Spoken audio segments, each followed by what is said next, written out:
Can you hear me now?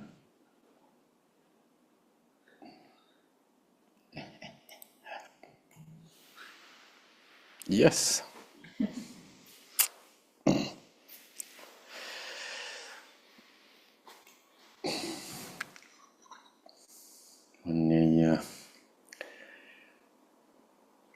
When you start practicing, your relationship with tech has strange and mysterious things happen. I'm not joking. So, I've had other people tell me. My brother told me, he said he'd just come in the room and the TV would go off. He'd go back out, the TV would come on. Come in the room, the TV would go off. He'd go back out, it'll come on. He went back in the room, went off, he went back, it's going right. And then his girlfriend was there at the time. Yeah, so many things are just...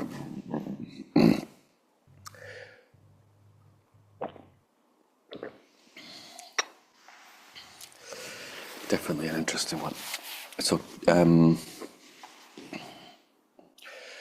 although these are a series of classes, hopefully they'll be inclusive within itself. But last week I just talked, which these classes don't particularly want to do. We were talking about vocation, that's the right livelihood, and trying to find the thing that you've always wanted to live by, that you live your life as an expression of your spirit, that you do the thing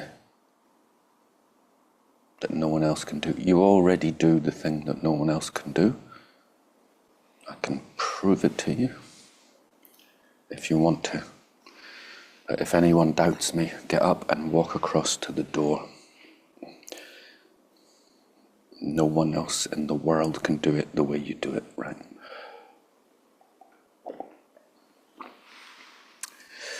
If you have children, your children will not love anyone else in the way that they love you. Your friends won't love you as they can love anyone else. Cannot love anyone else like they love you. Cannot be done. Question is, can you love yourself in that same way? Who you are, not compared to anybody else. This is the Sufi way. If you're understanding the people like Muhammad,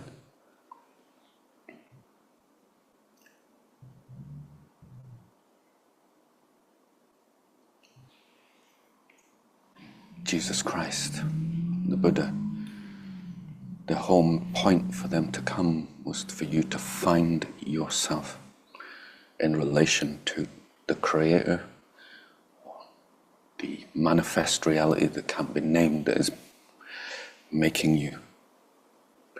And that manifest reality, believe it or not, this is actually can be quite difficult to grasp. It was for me.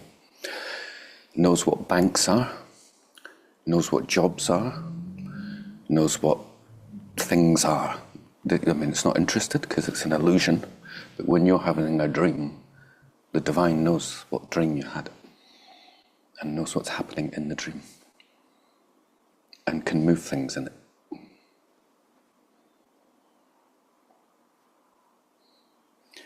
And how do I live in such a way that it pleases that which can't be named? How do I know I'm pleasing that which can't be named? Any guesses? You're happy. That you're happy. From Rahima. What it's called, follow your bliss. Ananda in the Sanskrit. What does it mean to be happy? This is going to be the first meditation. Rahima, what does it mean to be happy? Mars bars? No. Money in the bank?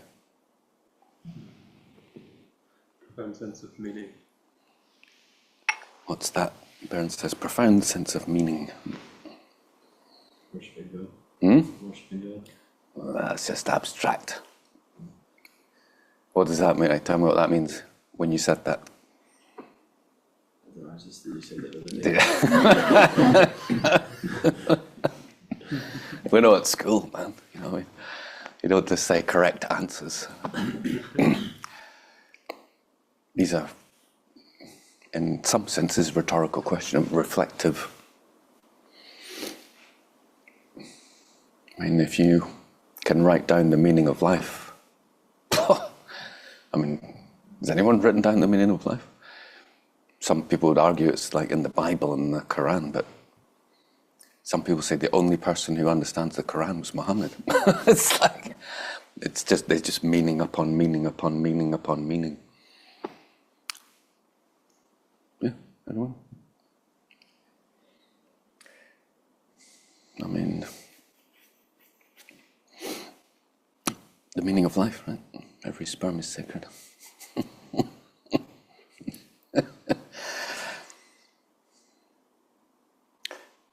So we kind of understand that when we're happy,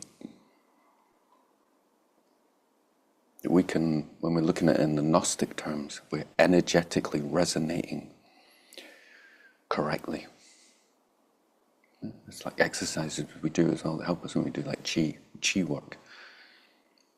Again, it's like we understand where our motivation is. If our ego's doing chi work, we can feel blissful, but kind of vaporous inside, empty. We understand that the real meaning is like love. What's love? Connection, right? Connection to the sky, our body, other people, in which we use this word service, but it's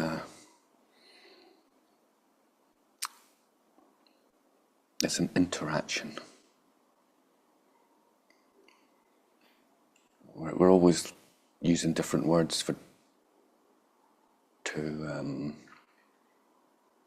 because people often so many different tangents and different words pull people back in certain ways.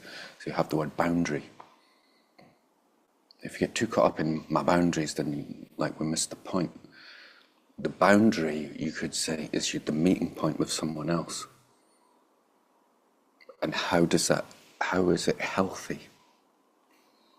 When it's unhealthy, we have the sense that we just open up without thinking about ourselves and our needs. And if we don't think about our needs, it affects the person we're with. They can sense that we're not really being ourselves. If you're around someone I think we can commonly know it from Christian religion, who's got a false facade of being nice, but inside they're suppressing what they really want. It's unpleasant. It is for me. It's really unpleasant to be around someone who's doing something for you because they've been told to, because they're going to get a reward for it. You're the means for them to get something later. Yeah, everyone? Yeah, feel the same. So these are things we can reflect. So we do the meditation on. I do like the Greek word. It's eudaimonia. I'm not very good at saying. Everyone knows it's a sense of well-being. And doing this little background talks, because when we say love ourselves, sometimes you might think that you're just reflecting on this, right? But what would it mean to be, right, you just love yourself, but there's no connection with anything in the universe? It doesn't make any sense. We are not separate islands. So when we're loving ourselves and we know the teachings on non-duality, then the self is us as well. So it's like, what's this bit doing? Am I looking after this bit? Am I obsessing on this bit? How is it connected to others? If when we're not connected to others, we feel meaningless, and drifting. It's part of this epidemic of phones in our culture. Everyone's miserable because they're all separated. We were talking last night, right? People can't even speak to someone in the street and ask directions. We were watching a show. I just had a coffee, so you need to stop me at some point. They were watching a show in Japan, and they were going up to the Japanese, going, show me, going, no, the Japanese. I mean, it's like an alien race that's like kind of landed at some point, right? But just, and then some are so sweet, so sweet. They're just probably too shy, Japanese. It's a cultural thing, right? I hope I'm kind of making sense when we say love ourselves. You don't isolate it too. And then, how can you love yourself if you're doing a job you hate?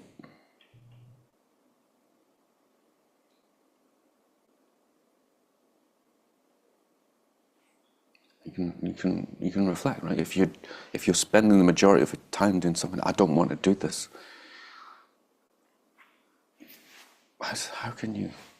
How's that affecting? So we're talking about loving ourselves, and that's in relation to our families, our friends, our community, the sky, the earth. I'm doing something I hate. How does that affect the rest?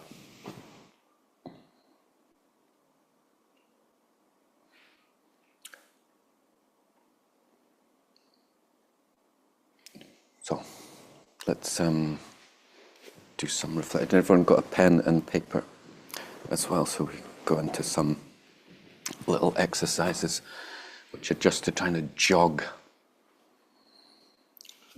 our subconscious, and to keep reflecting again and again.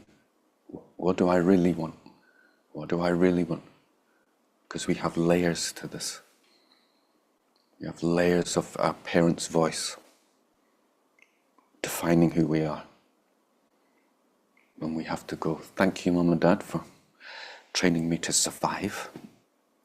I no longer require that voice.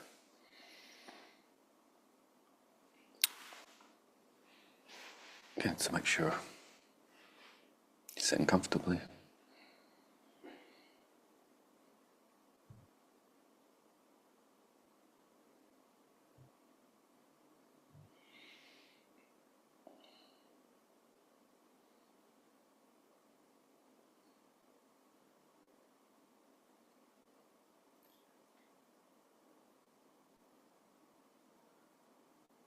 And in the spirit of not doing, but allowing, just gently go through your body from the crown of the head,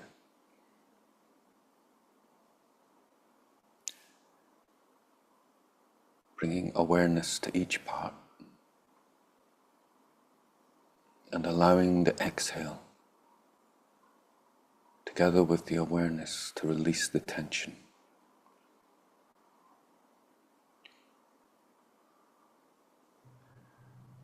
Starting with the crown of the head,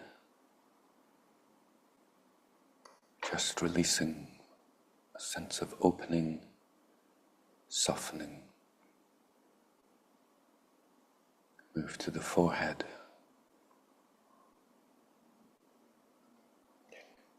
As much as possible, feel that you are not really doing anything.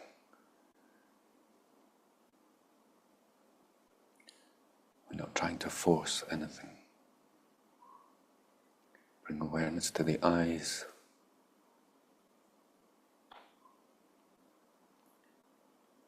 Soften. Release.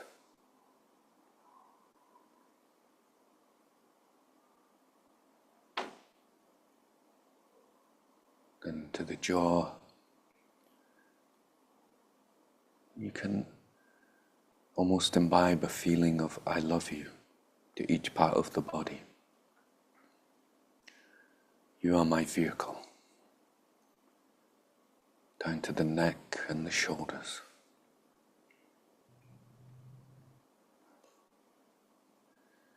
Almost like you're lovingly washing your car.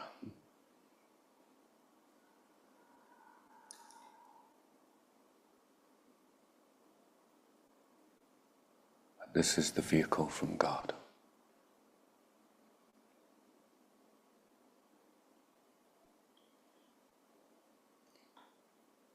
Bring your awareness down your arms,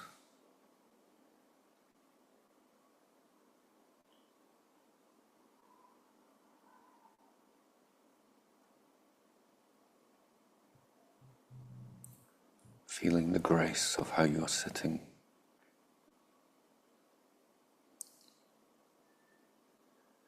Into your hands,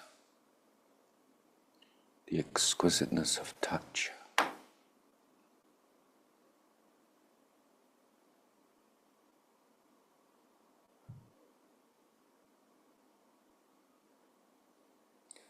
Opening your lungs, giving love to your lungs, giving love to your heart.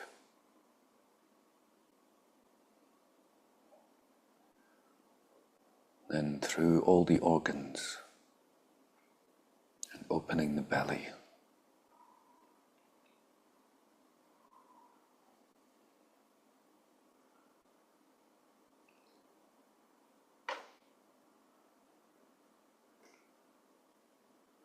And giving great affection to the sexual organs.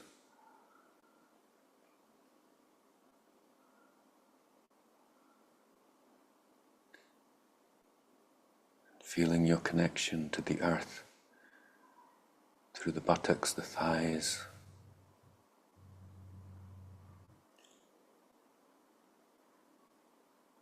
feeling that sense of being supported.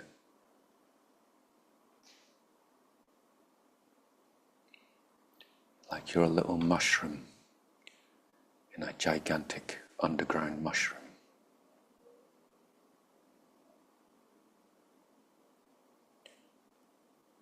Feel your calves and your feet, and the energy flowing through your feet.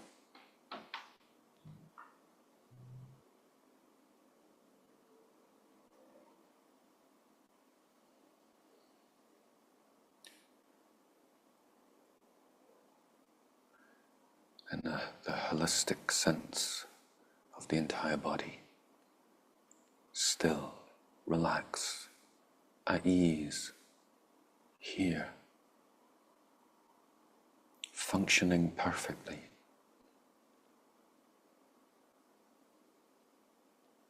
The most beautiful thing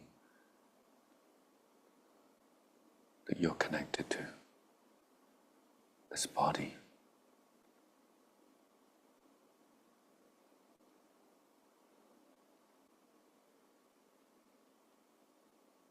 And feel the miracle of this thing we call breath, moving through and giving you life.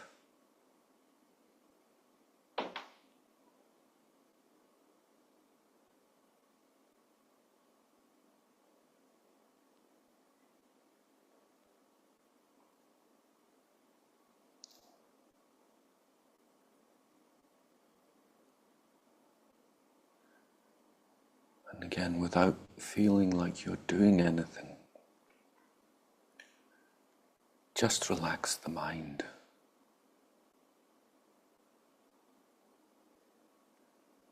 Just let go of those past thoughts.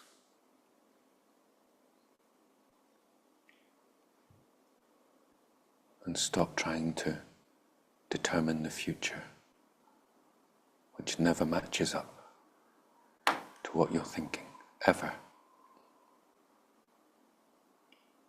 And when we just let them go,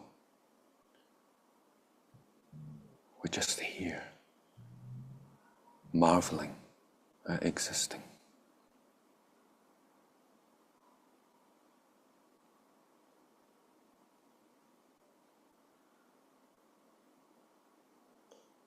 Open your heart to life.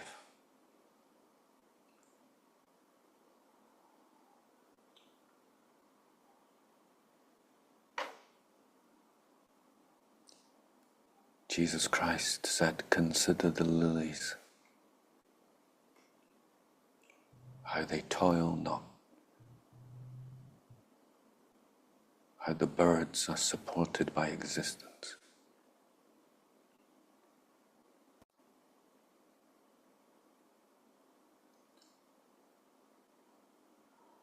Feel that you belong and that you love yourself and this life.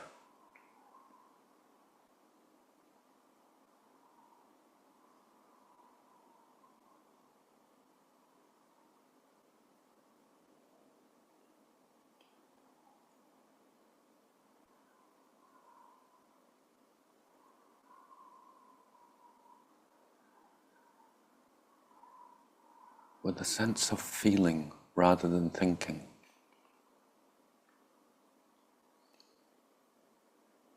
Feel and reflect what it means to be happy.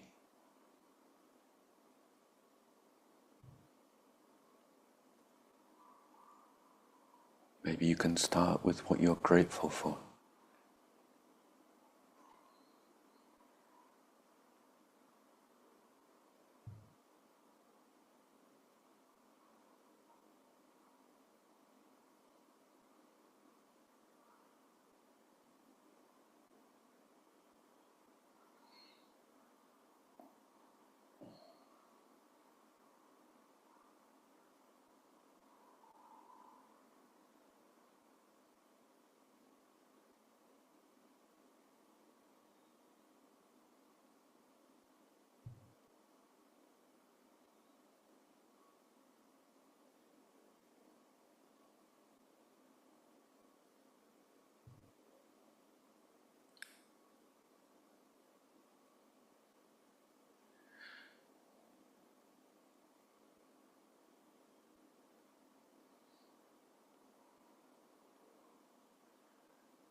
You can reflect, perhaps as a way in, how would you feel if God took away something in your life and you were to never see it again? Would you miss it?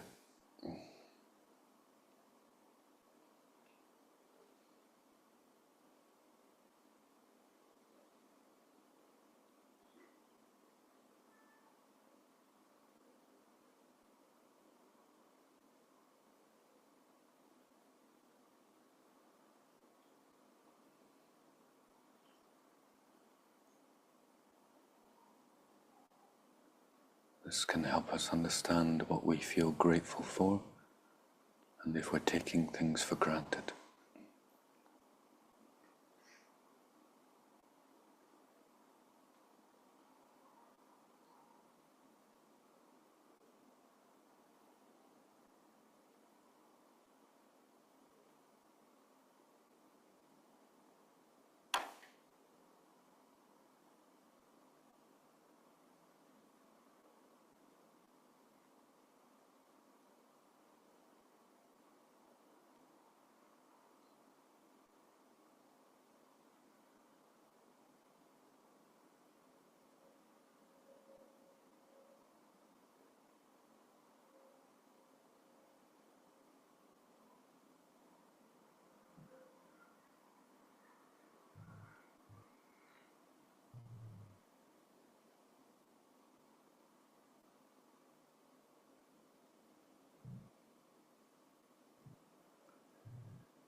Reflect. What would I genuinely like to invite into my life?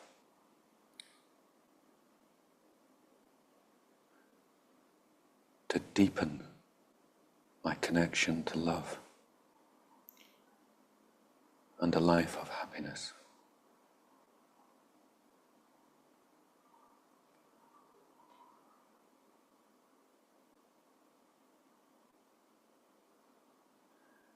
While reflecting, notice if the mind tries to block this with fear, security.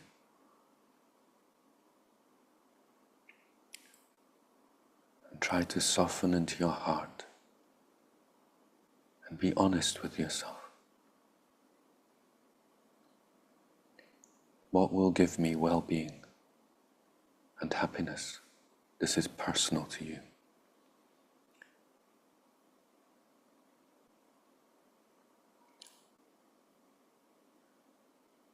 Try not to give any spiritual answers, although a spiritual answer may come. try to get to the root of your own heart.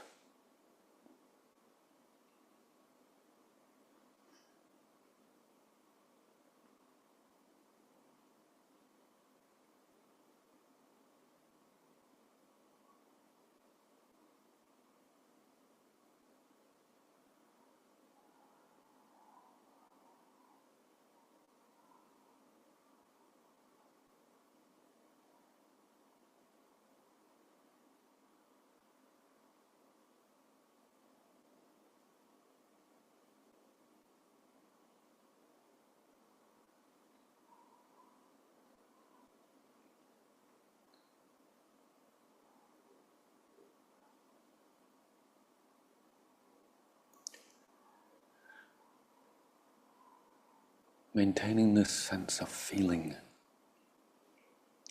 meditation, truth with yourself, gentleness.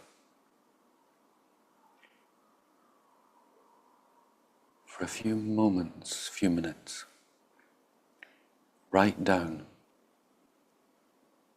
at least as many as possible ways in which you are mean to yourself.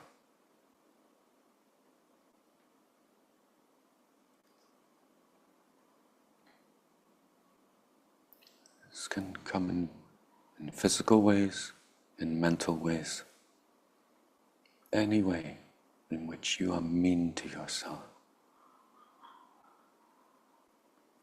Okay?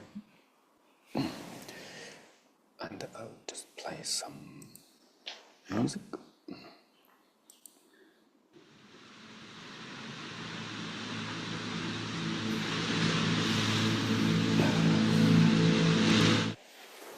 Give the noise.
your heart again for a moment.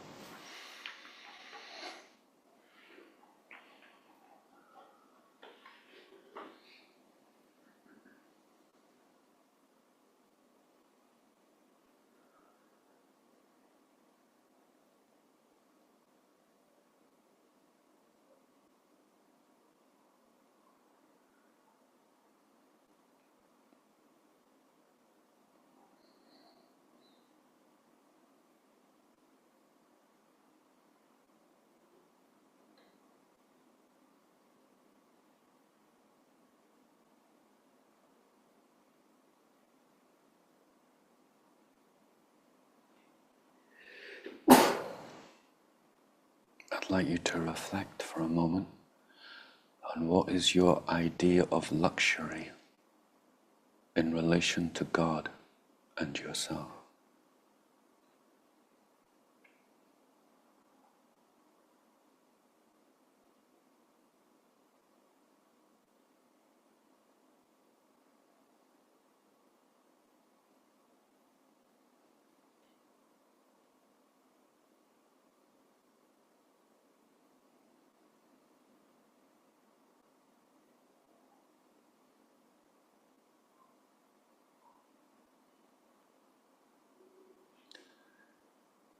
Do you think God is luxurious or a cheapskate?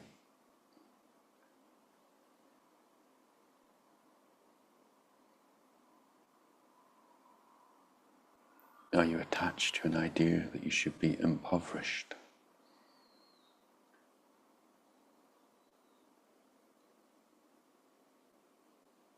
And God is some kind of stern dictator. Does that linger? Does that influence you?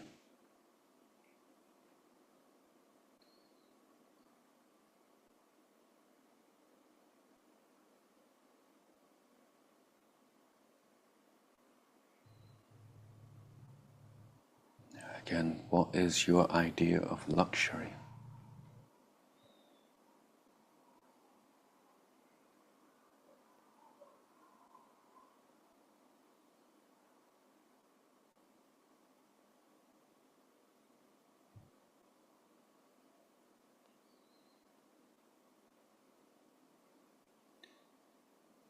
And as you reflect on this, and in this state of mind, I want you to write down 5 qualities you'd like to have and 5 things you would like to own.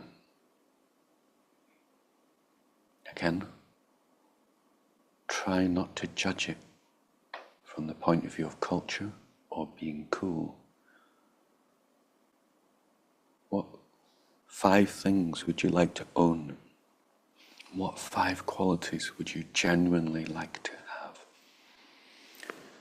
Thank you.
spend a couple of minutes writing down a couple of things a bit quicker.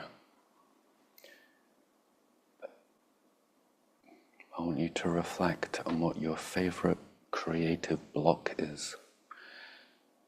Things like YouTube, overreading, friends, work, rescuing others, over-exercise, you name it. What's your favourite one that blocks you from expressing your creative self?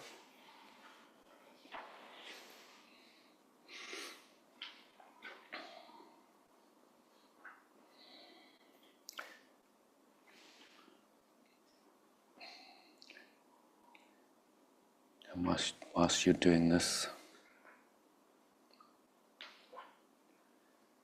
without bringing the censor in, I want you to find the person you blame for being blocked.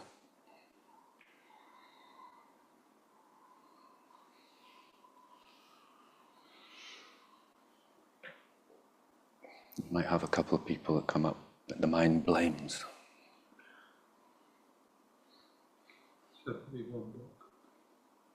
Many as you like.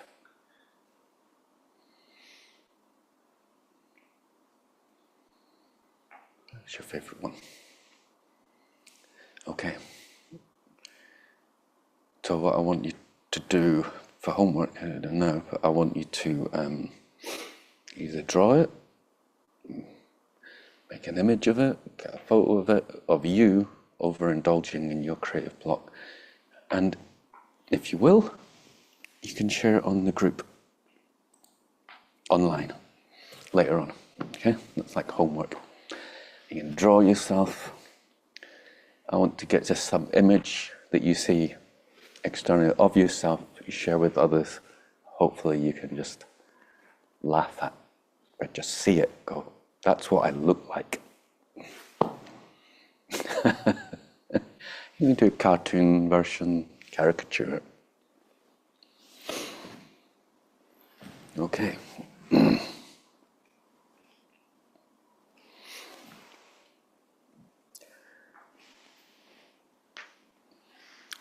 So maybe I think it can be very helpful for people who kind of watch later on as well, if anyone wants to share. You don't necessarily have to share what you've written down. You could share what came up for you in the exercise, or you may want to share any of the exercises that are written down.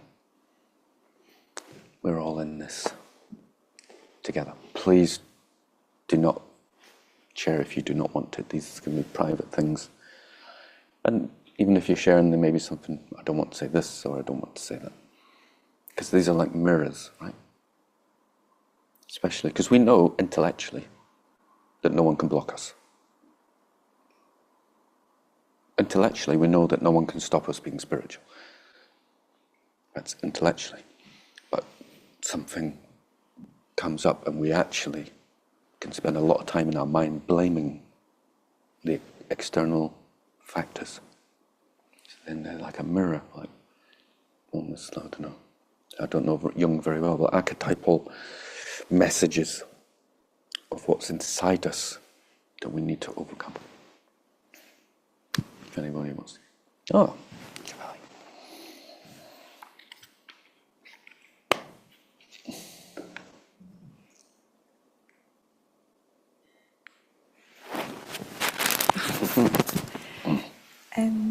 So for me, when I think about the people that block me, it's this maybe when I reflect back to high school and school in general, primary school, high school, and then this fear of being seen as someone that's a show-off or as arrogant, and that's something that I still have in me, this fear of, oh, maybe I'll do that, but then it blocks me because there's a worry of being seen as someone that I don't feel that I am, but then those ties from that time at school, still very strong and it comes up, and there's maybe a blame there of, oh, maybe they had jealousy and at the time, and I can intellectually understand that, but then it still feels like a wound. It's a very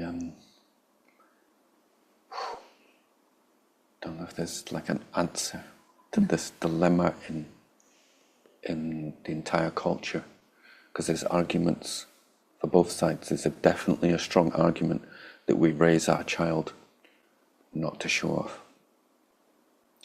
because they can become spoiled and egoistic. So there's a definite argument that we let our child completely show off and express themselves. Otherwise they become blocked. So there's definitely no answer to it. And there's too many people and too many things happen. It's going to be the way things are. So we need to kind of understand that we needed to learn to not be spoiled. Whether you're expressive now and you need to kind of, maybe someone who tramples on other people's expressions, that's what like a show-off can be, right? Isn't it? They can take the light from everyone else. There's loads of factors in it. You can reflect on these. What you want to do is go, okay, I'm not someone who's self-indulged or spoiled. I did that. I grew up in that culture. I now need to express myself fully. And it's essentially what most people are repressed because of this is underlying in our culture. You're a show-off. Like it's wrong. The prelude to that was like, it's not inherently bad. Making sure your child is not, do you know what I mean? Being spoiled and, look at me and and having no connection and understanding. That's the point, right? With other children, like we teach our child to share. Immediately, it's just natural. Share. Mm-hmm. You can't just get, but that still has an effect in our consciousness of not getting what we wanted, and we have a desire unfulfilled.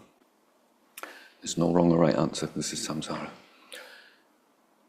So, what about in dance class? Does it still come up? It does a little bit, yeah, but it's like working through that. I work through that a lot, I think. Mm-hmm.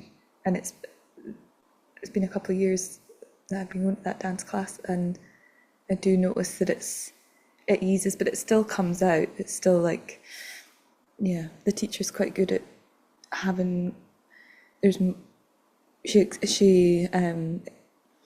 makes the point very, very clear that it's good to be seen and to observe and both, and taking from others, and acknowledging that's a really beautiful thing, and then taking that and making it your own, and more like that. And also around it just feels like a safe place to do that, because everyone's at different stages of life and everyone brings something different in terms of their mobility and how they can express. And then as it's been a few years, there's like sometimes I go and I don't have the same energy, and other times I have more energy to give.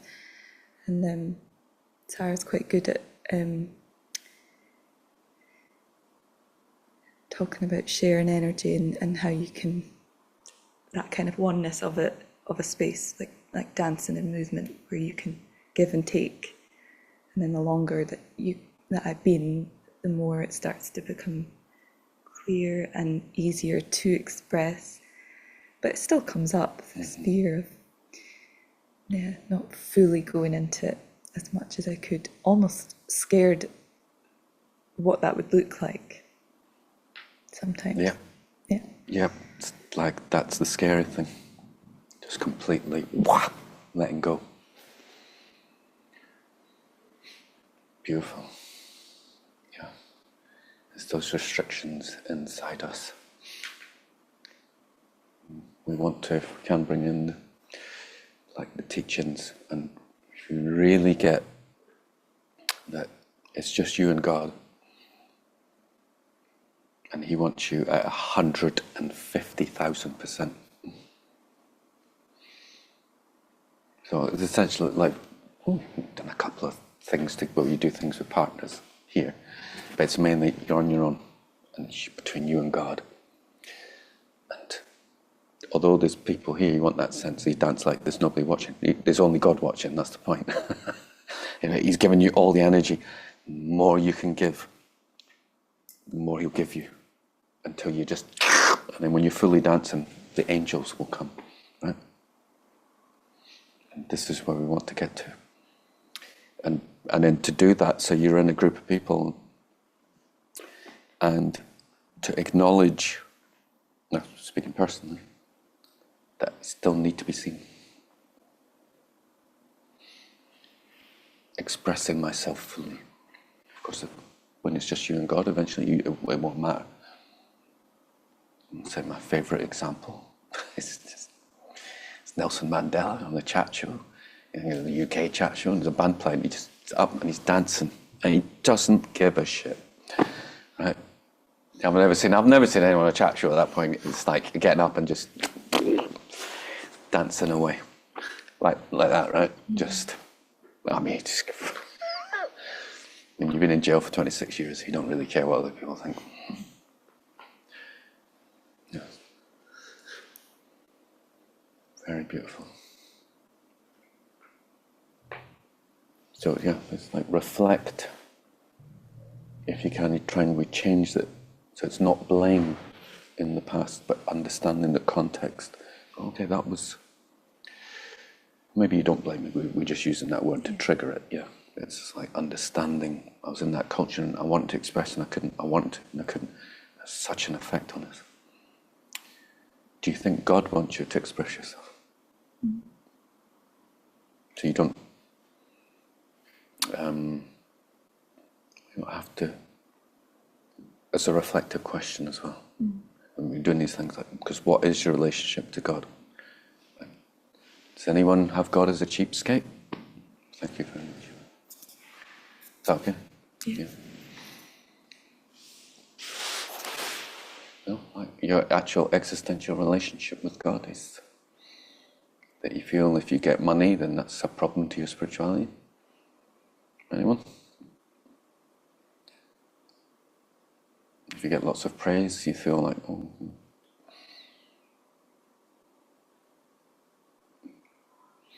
You get a bit funny if you're starting to get like 150,000 likes on Spotify. You start thinking, oh, well,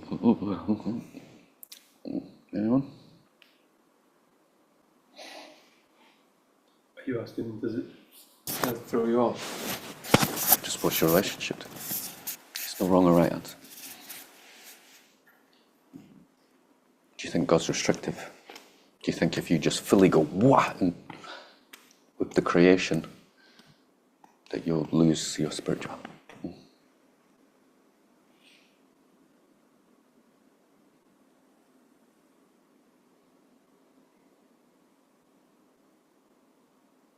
Or what's your idea of luxury? Anyone? Anyone want to share their ideas of luxury? Or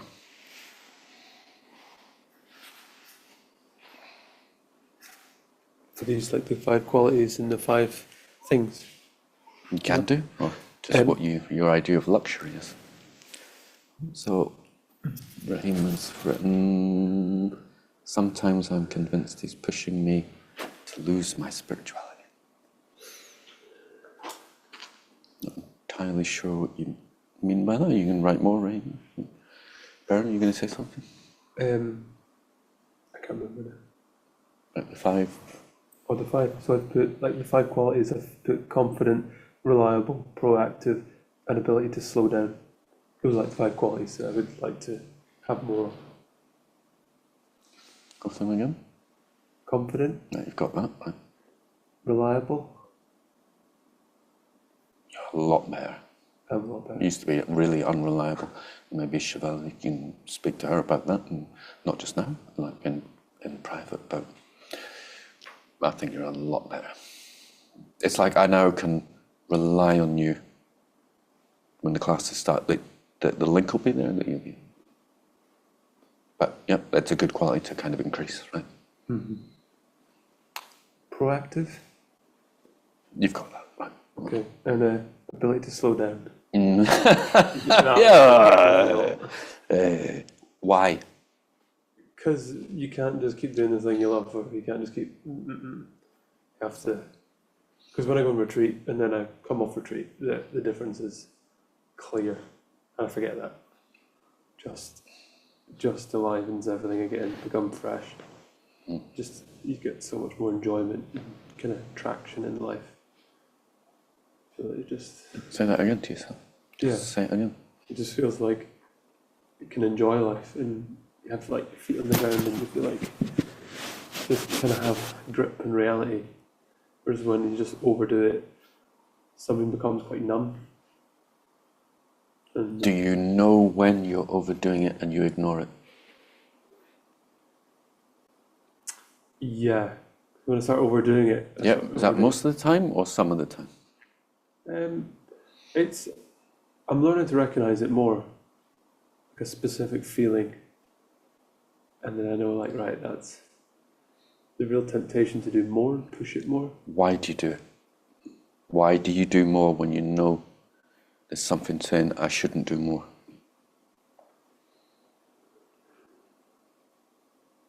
I just start cracking a whip inside. It's like, What do you mean? um, What kind of stuff? maybe it's You a kind thinking like I need to push myself? Is it a spiritual thing? Is it a practical thing? Just obsessed with getting things right?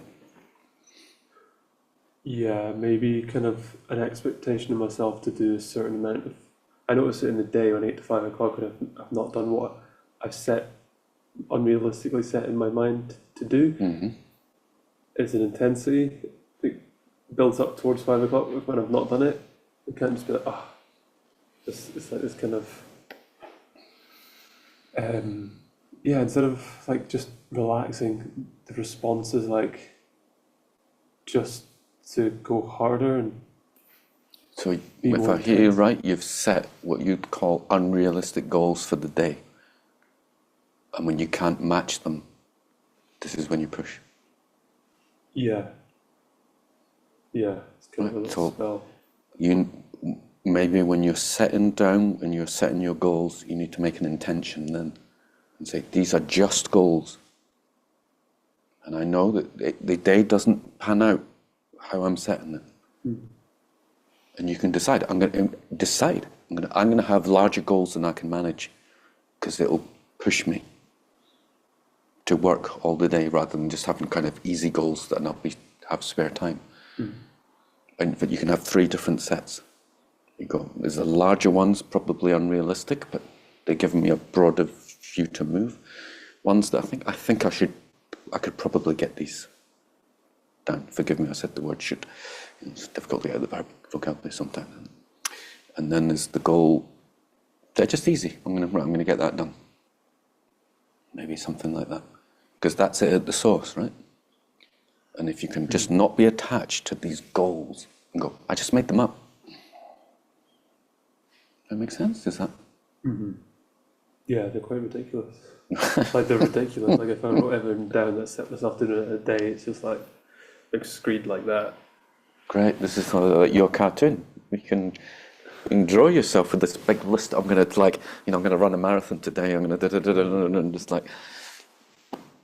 Yeah, And what would you do if you've seen Sebastian doing that when he's a teenager? just knock the paper out of his hand. What you do? So how do you think he's going to see you? And what you're doing? Maybe that can be helpful for me. It's like, well, this is you don't. It's nothing worse than trying to set an example, but you can't not set an example for your child. I mean, it's just your imprinting. You don't want to be too tight on it. But if you can use that to back up what you've already agreed in yourself. You don't want to set an example about someone you don't really know or mean. But if you agree in yourself that this is preventing me from relaxing.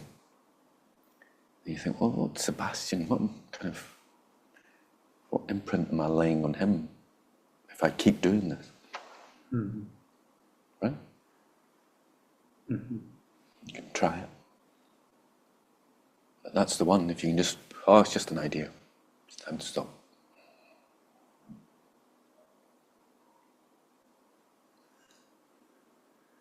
That's what it sounded like to me. You're fighting the goal that you'd set.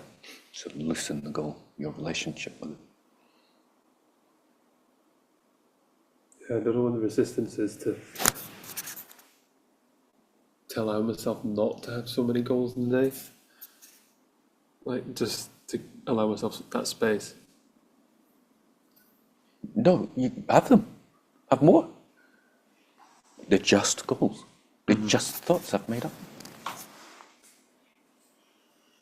It's the attachment to them.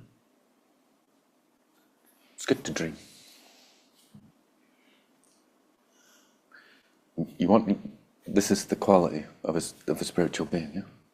Just like, I'm going to do this today, and then Chevalier walks in with Sebastian and goes, oh, well, that's that done. I'm here now with them. And you drop it like that. Yeah? Let's get that, let's train in it, just drop it. Just thoughts. And you can have it, you can write it down, but just have it in your head, the intention. You need to link it up. As soon as that mind kicks in, I'm going to remember all the qualities of why I need to relax. And just like what you said just now, it makes me feel good. I know it's better. And overcome this like little shaitan, little naffs. That's what reminds me of one of the exercises I like to do. So anyone got an animal for that naff inside Baron or us? Like a greyhound. A little greyhound comes up, beaver. The goal of the rabbit that flies down the pitch, you know. What's that? The little rabbit that shoots out and they chase it. That's the goal. Where are you going? That's it. It's the greyhound being the greyhound self.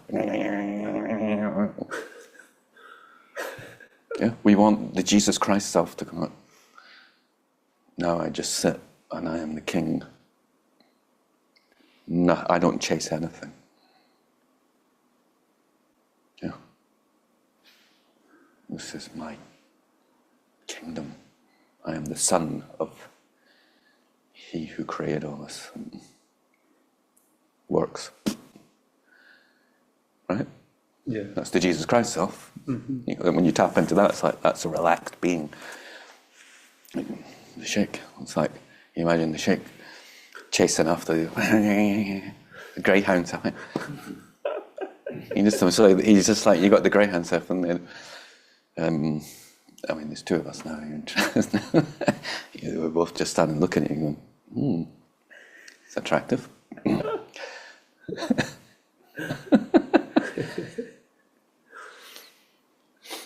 Just looking at it lightens it up. Mm-hmm. Brilliant. Thank you.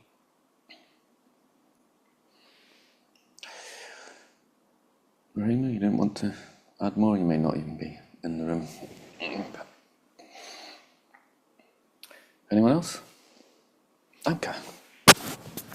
My main one, I'm being mean to myself, was feeling it's not okay to be comfortable in the world. Does that mean at home or just with other people or all the time? Maybe with other people, but probably more explicitly. Okay. And the 5 things I would like to own, I found that quite difficult. But when it came down to it, it was like a family home, a studio workshop, kind of somewhere to explore creativity, a marriage ring, some chickens and geese, and a sauna. That's quite a combination.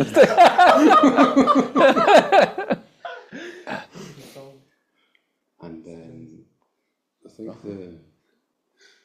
the quality I would like to have the most is to be able to express truthfully.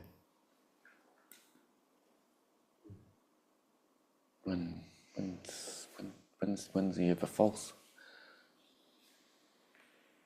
I feel I'm false internally a lot. Oh, right. So it's But you this, said express.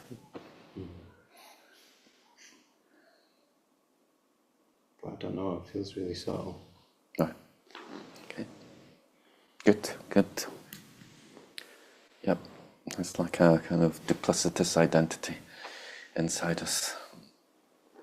Yeah, we don't feel that anyone really sees who we are. It's beautiful. Like there's layers and layers and layers and layers.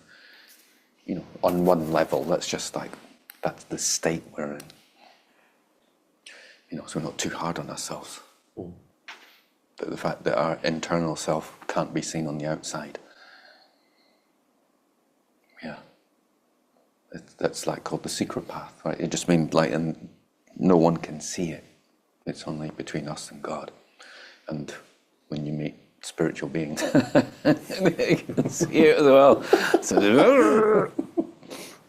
get the sort of inner shades on, and that's the burqa. But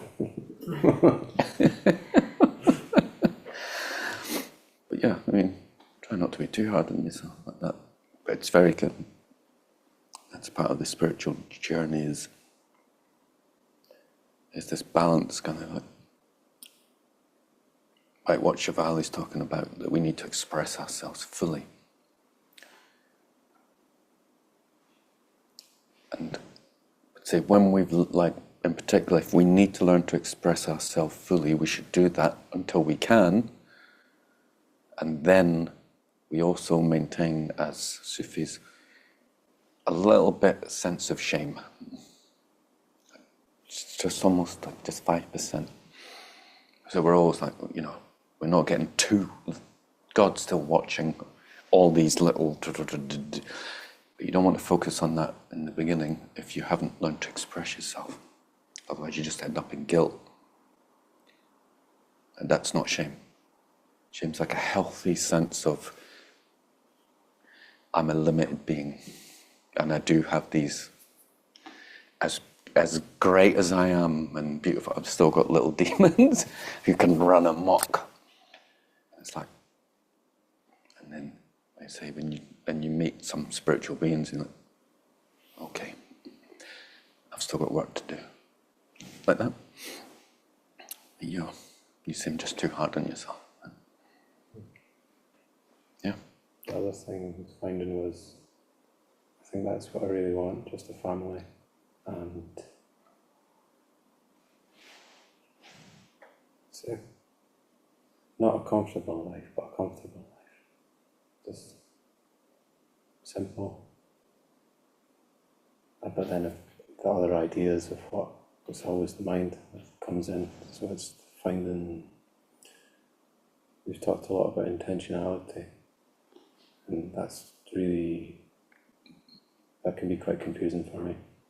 About what's the heart, what is it that the heart wants, and then the little shaitan that comes and says, no, life should look like this. It's always the shoulds, and it's like a delay between seeing that that's what's been happening.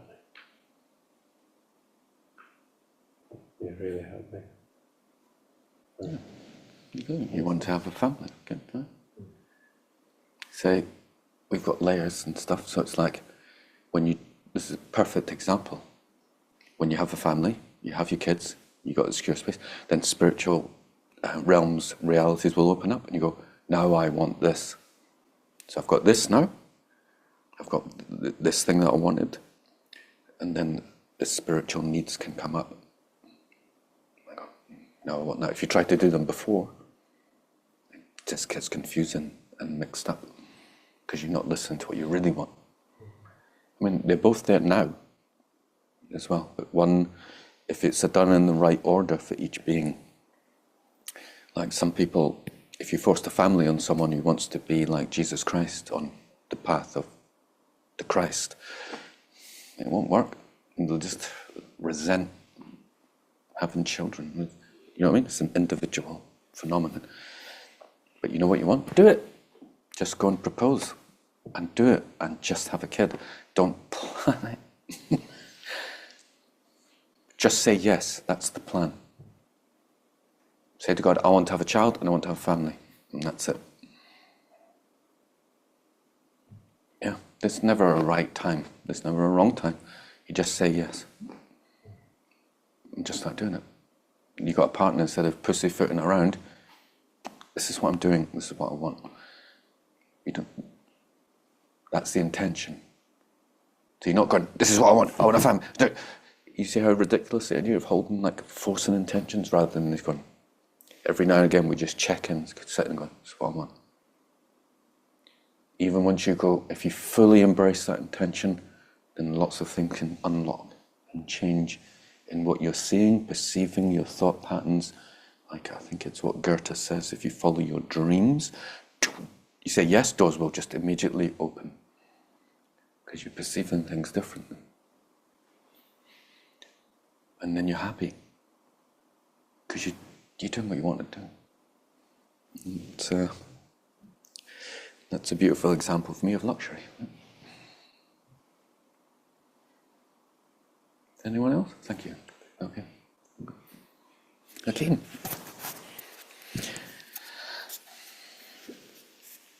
I can kind of see how my ideas of what spirituality is has certainly blocked me in the past from not just going after vocation, but just want to do certain things in general, and almost putting them off as if it's going to get in the way of progressing on the path, like concepts like that. And I'm wondering as well if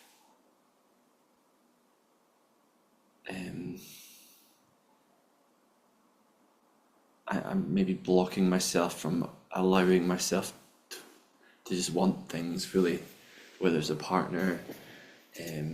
That's it. That's it.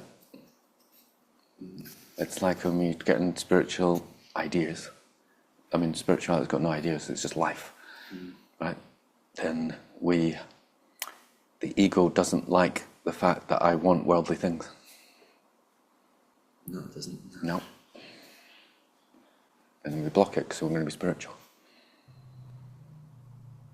But being spiritual is being honest, sincere. And God knows what's in my heart. I can pretend that I'm spiritual. God knows what you want.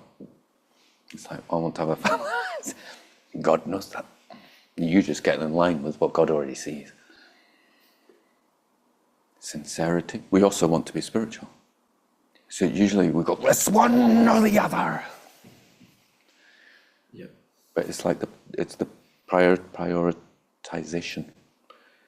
So like in the Gnostic path, then they say, even Venerable Geshe said, I mean, right at the end he kind of changed it. It's kind of common knowledge that unless you've got a partner, you can't become enlightened. Yeah. So like the monks say, they wait till the bardo, but some of them will have partners in secret. Right? He still practiced. He's still a pretty spiritual guy, right? He's the most loving being I've ever met by a country mile. Yeah. It's like, so when we're on our own, it's like, yeah, I still want to do spirituality, and I can. You go, well, I really want a family and stuff. And you kind of know that when you get your family, then your spirituality will flourish. Because it's life. All ideas are just about reflecting on, like, how can you really reflect on what will happen when your heart opens into, and you can't, right? You just, but if we don't, we know that if we don't think about it at all, we just go into all kinds of stupid thoughts. But that's what you know. Just trust. My other huge one is obviously the fears around security, or just fear in general. I see that stopped me from living in a big way. Like just small things I noticed, like I'll always get the cheaper version in the shops of the food, and I never treat myself. And I've never been in financial danger ever. Yeah, I live like that all the time. to your little thing, I've not got an animal for it. Maybe there is an animal for it.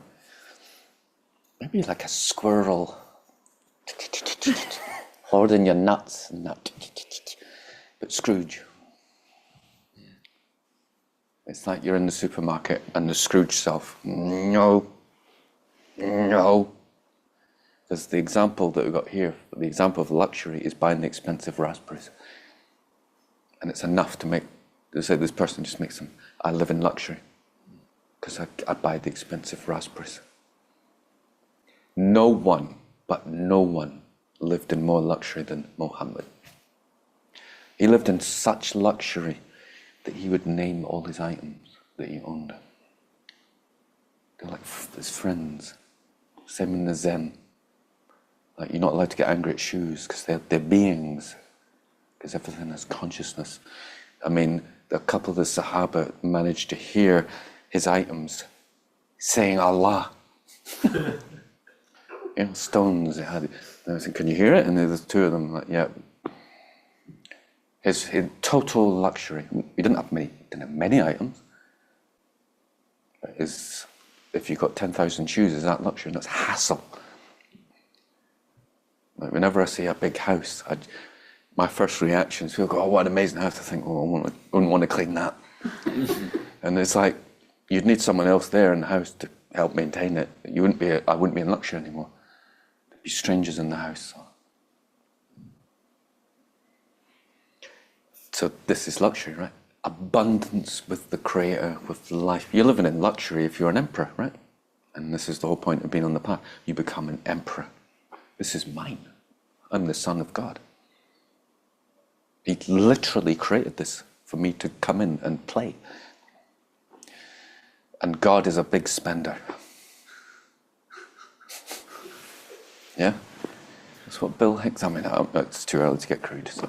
But you understand that our seed there's a lot of little beings in there.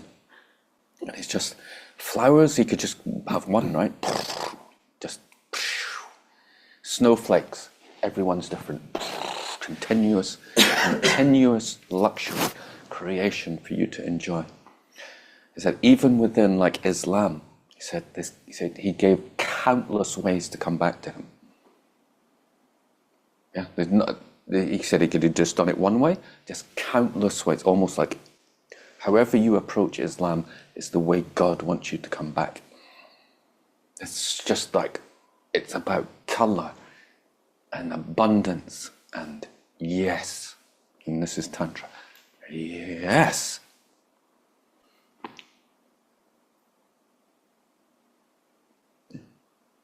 And eventually we'll come back to the innocent child. And this is why we have path and training. If you've been in, like what Cheval is saying, or what we all know, in a school, you're not allowed to express yourself. We need spaces where you can just go for it. You can't do that all the time. It's not like unhealthy. You're just going to express myself in the soup. You get locked up. There's a balance, but we are underbalanced. We're overbalancing the other way too.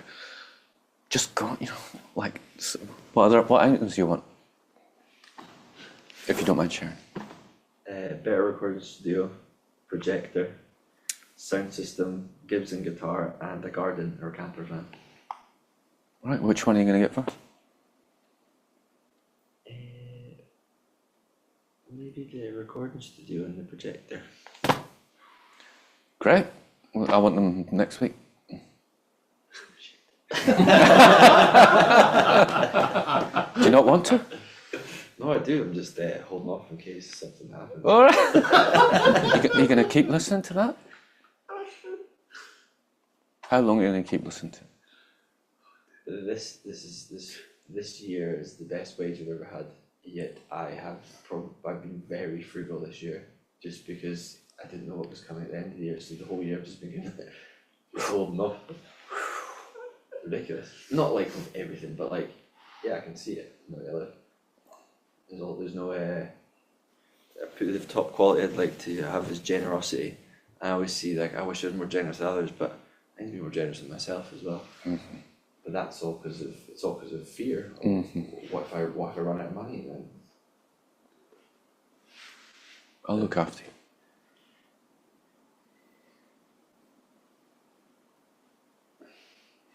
Baron, you look after him? 100%, yeah. Yeah, I don't know What's why. your excuse now? I wasn't even my family. I've been Right. pretty poor. I was just my security thing. Just Draw Scrooge and go, that's what I look like inside. Yeah. Do I want to be that? Do you want to keep No. listening to it? I want it next week then, Okay. and enjoy it. And say, fuck this. Sorry, that's too early. Enough of you. You just put him there and go, enough of you. And get the generous one.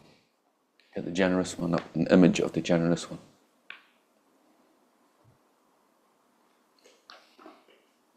I think, what's that? Andrew Carnegie. Just came up. He was like some philanthropist from 19th century, 20th century. He just gave away billions. Like, relative to he gave away billions. And this whole thing is like, just get the money, so just how to give. How to give. As far as I'm aware. Don't really know. I read it on Wikipedia. It's not the most reliable source of. But whatever image, find the generous one. Are you smiling at people? Mm-hmm. Good. Yeah, I'm generous in other ways. Just I'm maybe being hard on myself as well. Perhaps. Like I really do try and lay in. As soon as I spot the security stuff, I'm probably pretty hard on myself when I spot it. What do you mean you're hard on yourself? Like it shouldn't be there. Oh. Why not? I see it as a flaw Why? because it sucks the joy out of life. Does the actual idea of being secure suck the joy out of life? Or does your obsession on it suck the joy out of life? And that's my obsession. Right. So actually having a sense of security isn't a bad thing. Yeah.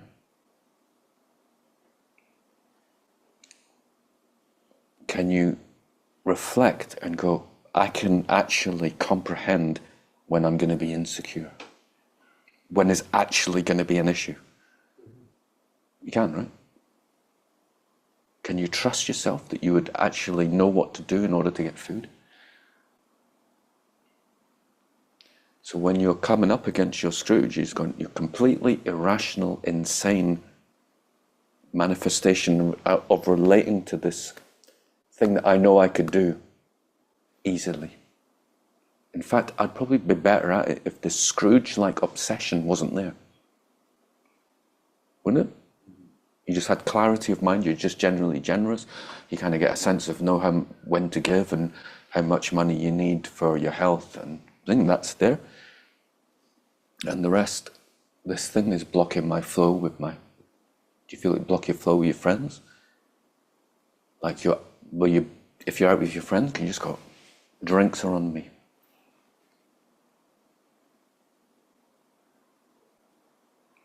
No. Sometimes it can be quite a bit tight with that kind of. How does that feel? Not enjoyable. How would it feel, and how do you think your connection with people would be if you just go, drinks are on me? Like symbolically. Drinks are on me. Do you think the universe is going to go, right, let's cut off energy to him? Or do you think, whenever I meet a king, he's so generous, I want to give him something back?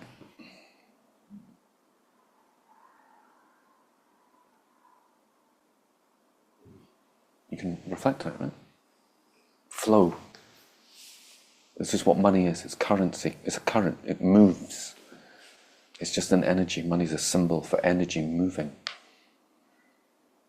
And one of the greatest false excuses we use for creativity, I don't have enough money. No, it's currency. It's movement and flow. And you're cutting it off by trying to It's like it gets stale and stagnant. The pool, right, when it's got cut off from flow, it gets mouldy. That's what's happened. It's mouldy. That's the obsessiveness. It's the mould. Not the thoughts about security. They're perfectly fine. Am I making sense? At some point, you're gonna have to sit down with Scrooge and go, right, there he is. Maybe this will help, having this image. Make a spreadsheet together. Make a spreadsheet together, draw a drawing of him. Go, that's my. Like, these are just drawings of states of mind, like Padmasambhava, Avalokiteshvara. That's the loving self. He's got 1,000 arms with eyes on the hands. Just can help wherever he needs to. Just. That's what it looks like. And this self is like mean.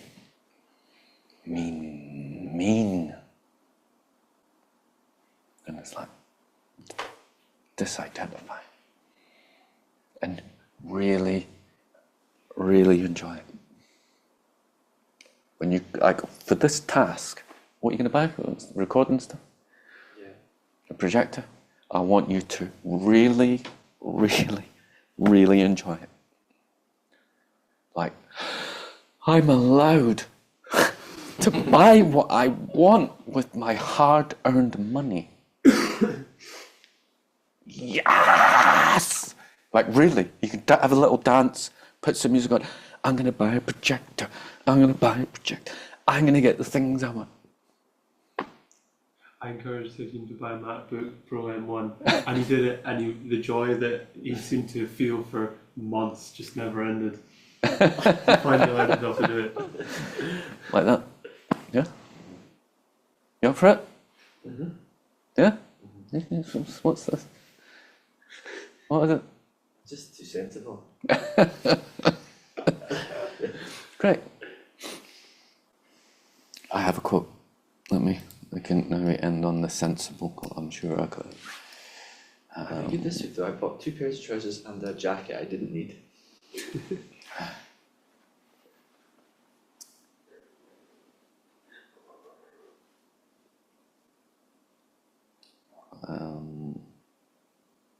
We have tried to be sensible, as though we have any proof at all that God is sensible, rather than see if the universe might not have supported some healthy extravagance. Creativity is not and never has been sensible. Why should it be? Why should you be? It's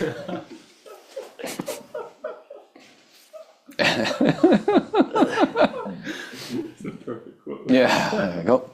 It's 1 o'clock.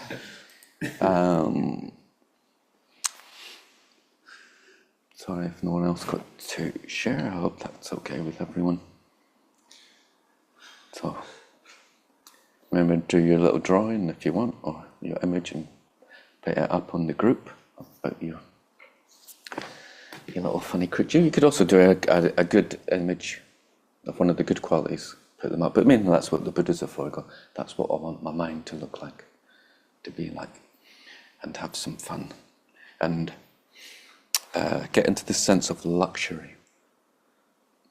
A lot of people, it's a bath, right?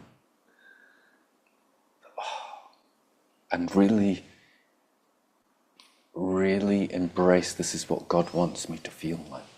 Luxury. And just enjoy everything. And it's smiling and laughter and luxury. And I have enough. A sense of abundance. Okay. So thank you so much for attending and working on yourself. And I did the heart thing again. It's technology. Can you see the hearts on the thing when they do it, Amy? Yeah? Is that up here? It does. No, she can't see it. Came up on mine. Oh, it came off. Okay. So have a beautiful weekend. We're off next week for classes. Don't know when we're back. I'll get a message. So thank you so much. If any UFC fan, no, you're not UFC fan.